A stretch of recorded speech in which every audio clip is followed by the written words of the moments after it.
کہ حضور کا ذکر بھی تم نہیں کر سکو گے جب تک کوئی ولی تمہیں نہ بتائے. اعلیٰ حضرت کا کلام نہ ہوتا ہم بہت عرفان سے محروم رہ جاتے. یہ جو ٹوٹی پھوٹی باتیں ہیں نا، یہ کم از کم میرا مقصد ہے.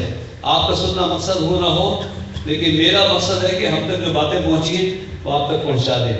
اللہ اللہ کا ذکر ہو رہا ہے، اللہ اللہ کا ذکر ہو رہا ہے. وہ شفیع بابی صاحب داری پڑھتے ہیں اللہ اللہ اللہ. پھر آمنہ کے کیا ہے، بی بی آمنہ کے گلشن میں آئیے تازہ بہار، ذکر اللہ کا، پھر حضور کی نعت. پتہ چلا اللہ کا عرفان، اللہ کے ذکر کی یکسوئی بھی نہیں ہو سکتی جب تک ہم حضور کا ذکر نہ کریں.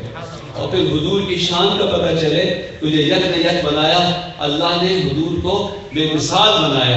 اللہ اکبر. اور پھر اعلیٰ حضرت کے مقتے سے اشارہ کہہ رہا ہوں کہ اگر اعلیٰ حضرت کا نام نہ ہوتا جی اور اپنے زمانوں میں جو بھی اللہ اکبر، تو ہمیں حضور کی صفات کا عرفان نہیں ہوتا اور ہمیں یہ ذکر کی نعمت نہیں ملتی. ہم ظاہر پڑھے لکھے بھی ہوتے، لیکن وہ جو معرفت ہے، علم کے ساتھ جو معرفت ہے، اس سے ہم محروم رہ جائیں.